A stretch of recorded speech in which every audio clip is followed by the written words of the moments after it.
on today's video, we're back to Kingsland, and this time I want to show you the Triangle of Doom, an area in Kingsland you must know how to handle, or else it will be how you either lose Kingsland or you have a very hard time coming out of the gate to help your alliance mates. So sit back, smash a like on the video.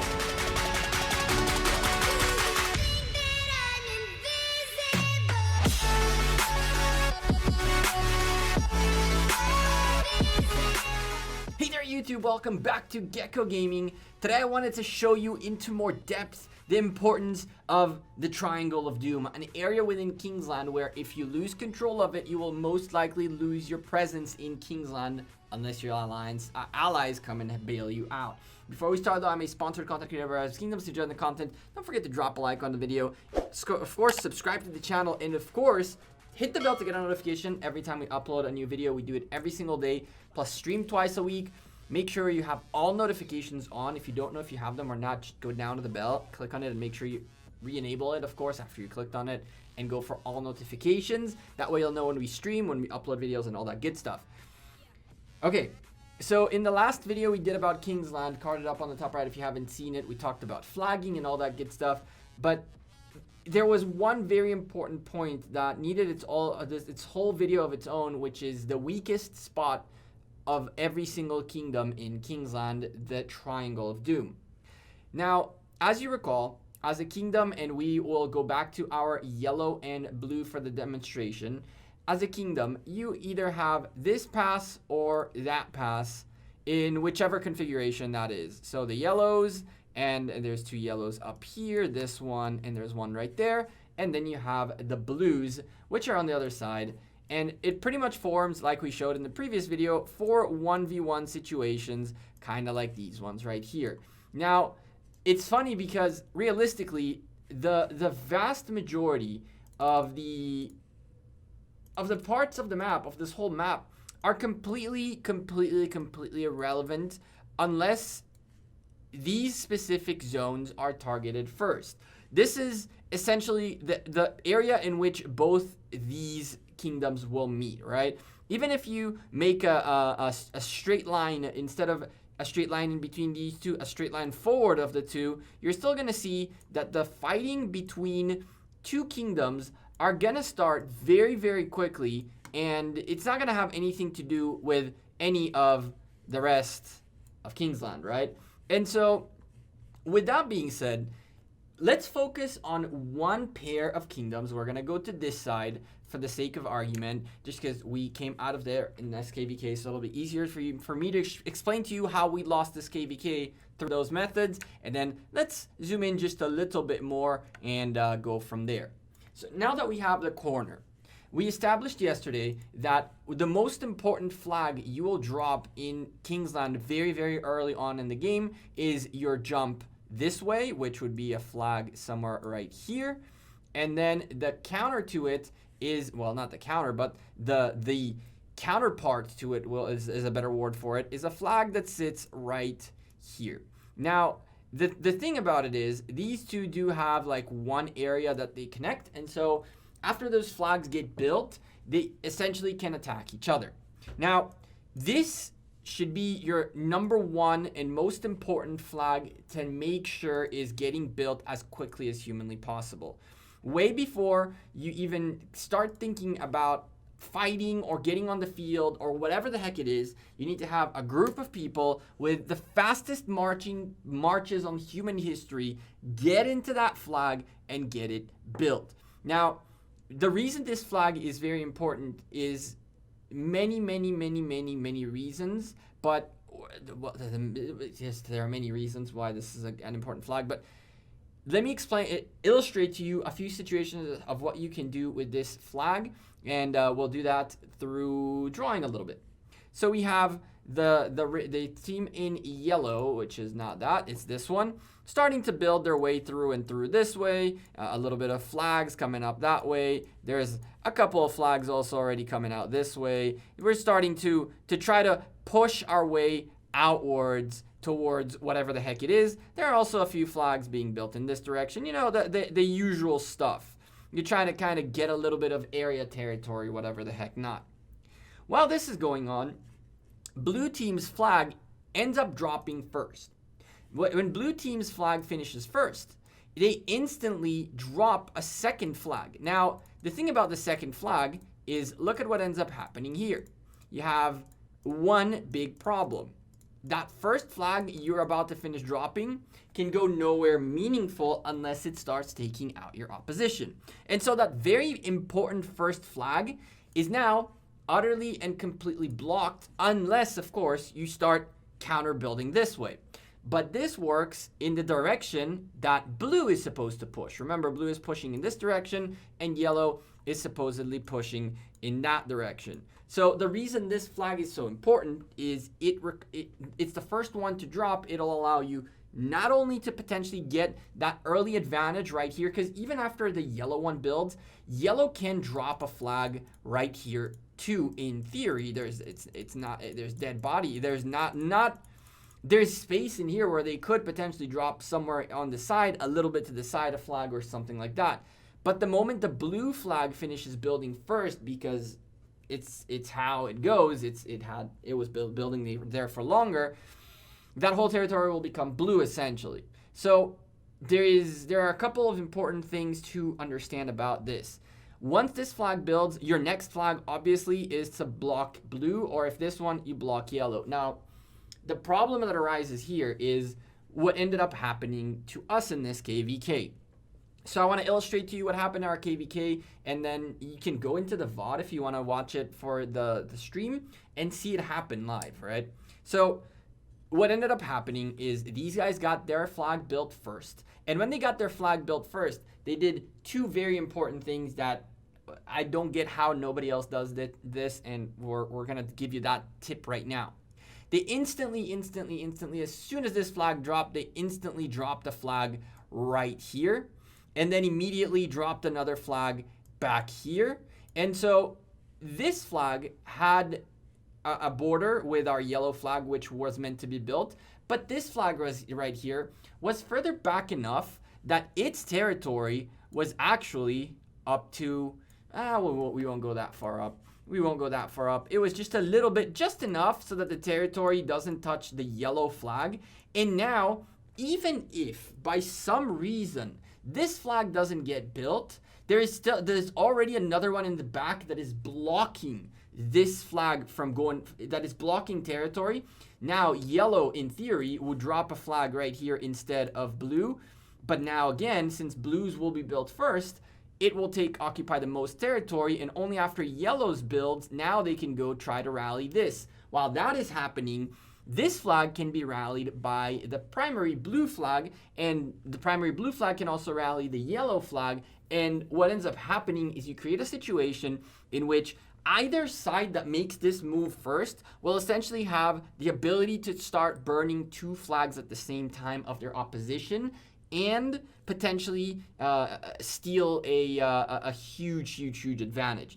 Or best case scenario for the blue team is if yellow doesn't even manage to stop them from building this flag right here, and then all this territory is also blue, and now yellow has nowhere to move. While that goes on, yellow, if they know what they're doing, are trying to build more flags out, right? But as all of this is going down in this corner, these guys are building a little bit further this way. There's more flagging going on out in this direction and a little bit in that direction. There is some of this starting to come in this way, try to help out this corner. Maybe there's a couple of yellow flags that managed to get out. But you got to remember, while all this is going on, right?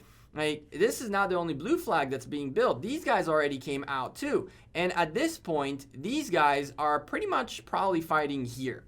And so it's so imperative to understand the importance of this flag, and you'll see why momentarily. But I do want to keep running this timeline in your head of events going on, because we need to focus on this corner a lot more, but understand that things are happening in the background that are really being affected by this.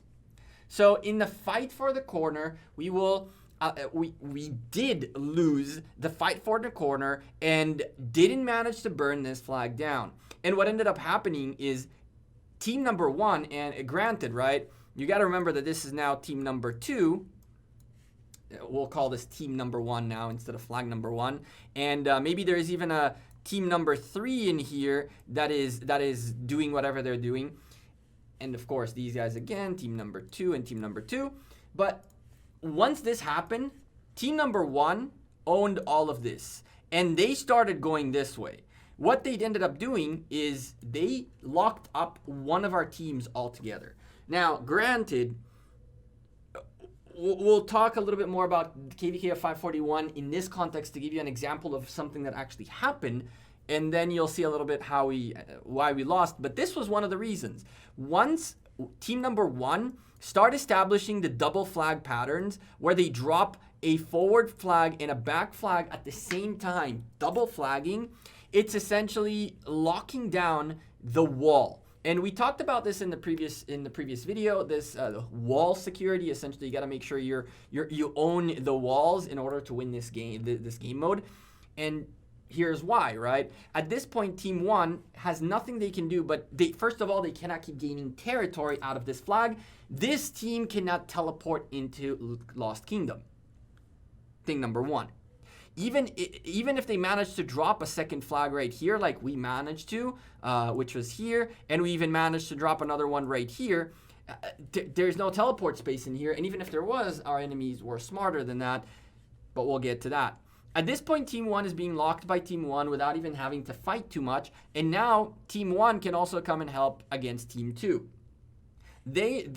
What ends up potentially happening here is if Team 1 is the strongest group, is the strongest team right now doing the most damage, and essentially it's your secondary alliance, and I'll explain why in a sec, you're going to get to a point where this number 1 team can super easily fight this off all the way to potentially continuing a line and completely cutting you off from all territory possible. So as long as flags can keep being built in this direction, which is the direction blue wants to go to, it's kind of like the closer they do it to their opposition's wall, the better they are in terms of positioning. The same goes for yellow, by the way.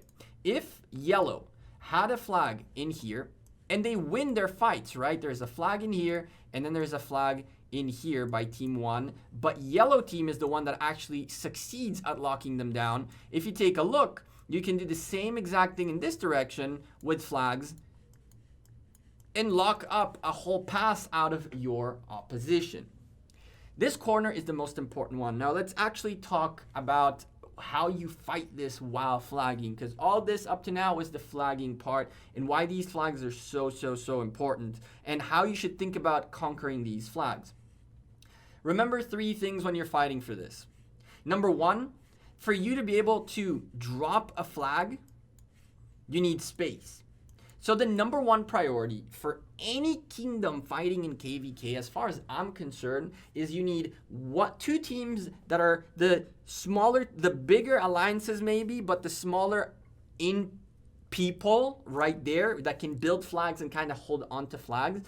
And the masses of people need to be at the beginning of Kingsland, locking up this territory right here to no extent. Essentially, people need to be marching between this area and completely filling it with open field presence. When you fill this area with open field presence, there's not going to be space to drop flags. And if there's no space to drop flags, then whoever controls the open space will be able to eventually get a couple of people to move real quick while a flag gets dropped. So the first and foremost, most important thing to do is to get in here, drop your first flag as quickly as possible and get it built. Fill this area with open field presence. Up until the point where the fight between this flag and this flag is over, and that usually happens after either of them burns down completely, this cannot be second priority. This has to be first priority. And for the record, building 1 flag at a time is the worst thing you can do early on. And I don't only mean it in sense of build 1 up, 1 left, 1 right. There's absolutely no reason for you not to be able to place 2 flags in a way that you can drop 2 flags at the same time right up against each other, next to each other in an area where it's like they're further enough, but they're not close, but they're still overlapping, and start dropping flags.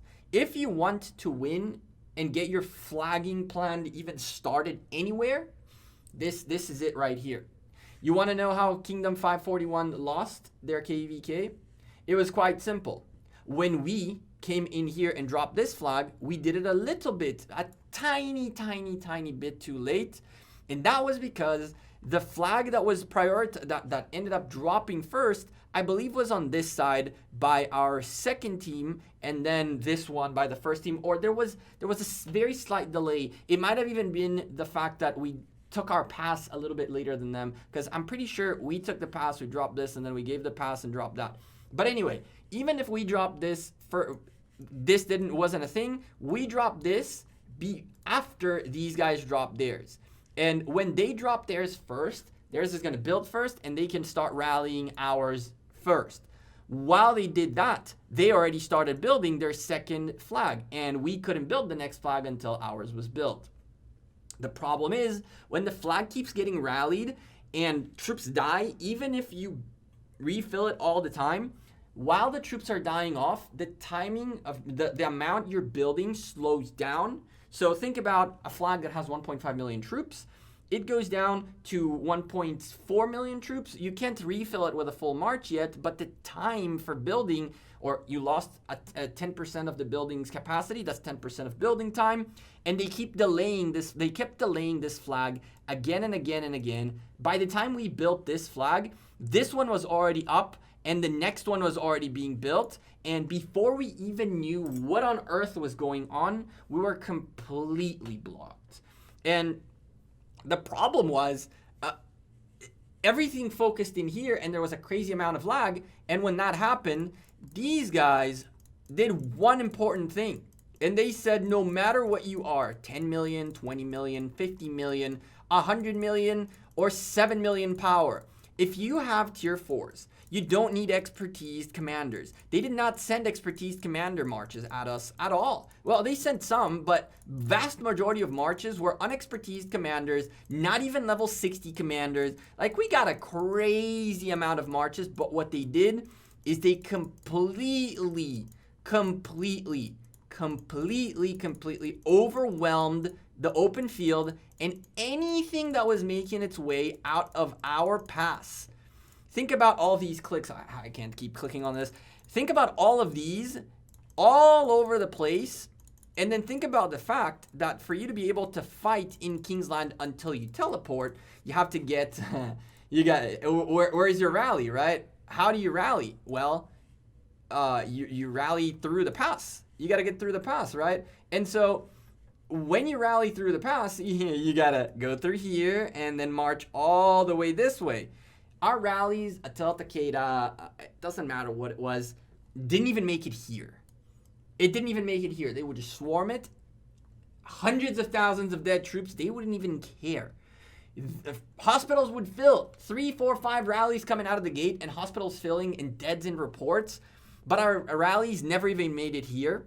And even when this flag built, there was just nowhere to teleport. There was just no option to teleport, no option to drop the next flag, nothing. And these guys quite literally suffocated us within 20 minutes. And it wasn't necessarily because they were better or worse. They were a better opponent than we were, for sure. They're a stronger, more active kingdom than we were, but we'll fix that in 541.